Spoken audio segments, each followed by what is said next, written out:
What can a cost of living committee made up of opposition MPs actually do? Well, it's not just opposition MPs. I should say that. There are Greens senators and there are also members of the Labor Senate as well that are members of this cost of living committee. What we're looking for is implementable and practical solutions that perhaps people may not have thought about. Things like reductions in red tape, improving competition, reducing regulation, and also there's opportunities to do things like remove tax barriers to encourage investment, to improve competition in something like energy. We know that supply is one of the big issues, as it is in housing. So how do we open up more supply of housing to bring down costs for all Australians? Because let's face it, when inflation is high, the cost of living will keep increasing. And right now, that core inflation is more than double the RBA's 2 to 3% band. And the government seems to have turned over the responsibility for reducing the cost of living to the Reserve Bank. The Reserve Bank only has one tool in the shed. It's only got interest rates. So that keeps ratcheting up the cost of living, trying to bring down inflation. We want to find implementable practical solutions that the government can implement to reduce its pressure on inflation. And that way, that's the only sustainable way to bring down the cost of living for all Australians.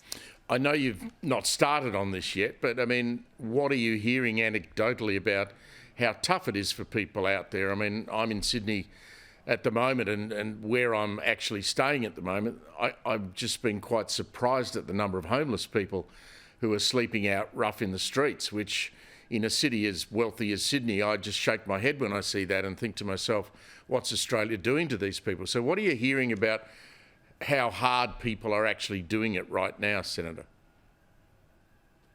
Some of the statistics that we're hearing are really quite confronting, and particularly from the charities and not-for-profit sectors. And we've been hearing a lot from organisations like Food Bank and the Salvation Army and St Vincent de Paul, things like the increased demand for services from financial counsellors because people are finding themselves in debt that they simply can't find a way out of. Food Bank has seen such an explosion in demand for their services because people can't afford to put food on the table anymore. In fact, one of the food charities, when we said to them, look, what's the one thing that the government could do to help you, because there've been such incredible demand for their services for ordinary, sometimes two-income families, and they said if they could bring down interest rates, that would make a difference, because all of a sudden they're seeing families with mortgages for the first time asking for the help from charities because of that increased cost of living. That's really confronting, and it should be a wake-up call for government that this is their number one priority. Reducing the cost of living must be the number one priority, because unless you can bring down inflation, well, then you're simply going to see your purchasing power eroded, your savings eaten up, and your standard of living reduced. And if a government has one responsibility, it's to improve the standard of living for the population. Well, talking about numbers, we see today in the Sunday papers the Treasurer next week, Jim Chalmers, he's expected to release the intergenerational report. Now, I was quite surprised when I heard that this report throws ahead up to 40 years, but it is expected to show huge amounts of money ballooning in government spending over those next 40 years, particularly on aged care, because we're getting, as a nation, older. Healthcare, which always soaks up so much of our budget. The NDIS just seems, we all are largely supportive of the NDIS, but there are parts of it being rorted, as Bill Shorten's told us, and that's going to start draining our coffers as well, plus defence.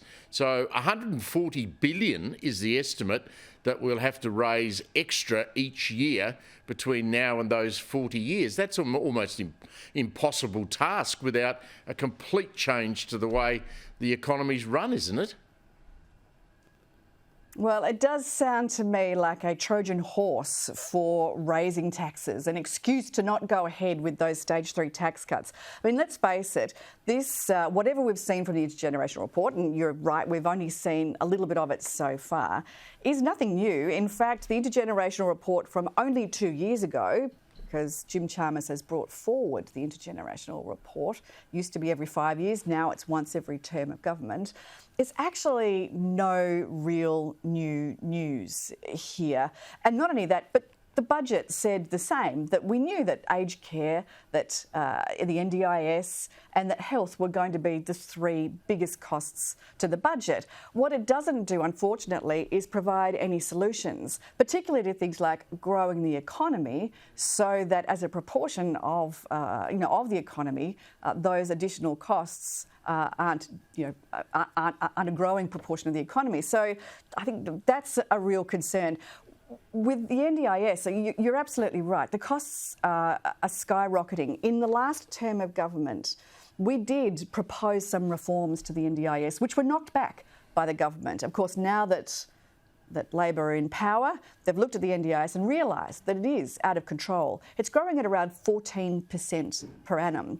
Now, what they've decided to do and what they announced in the budget in May is that they would reduce those costs to only 8% per annum. Problem is, there were no policies to back up that promise. It was just pulled out of thin air.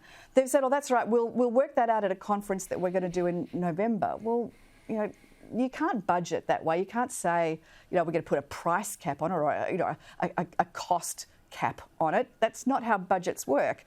So let's see some policies that are actually going to reduce the NDIS. The good news is, and this is really important to understand, that Peter Dutton has said that we will work with the government to reform the NDIS to make sure that it is sustainable into the future, because it is profoundly important. He's also said that about aged care, because we know that the cost of aged care is going to increase. We want to make sure that aged care and the NDIS are sustainable into the future, so that all Australians that need aged care, all Australians that need the NDIS can get the services that they need and deserve. But in order to do that, you're going to have to make some hard decisions. We will help them with that, but they seem to have knocked back the offer. Senator Hume, good luck on your listening tour. I appreciate your time tonight. We'll talk again soon.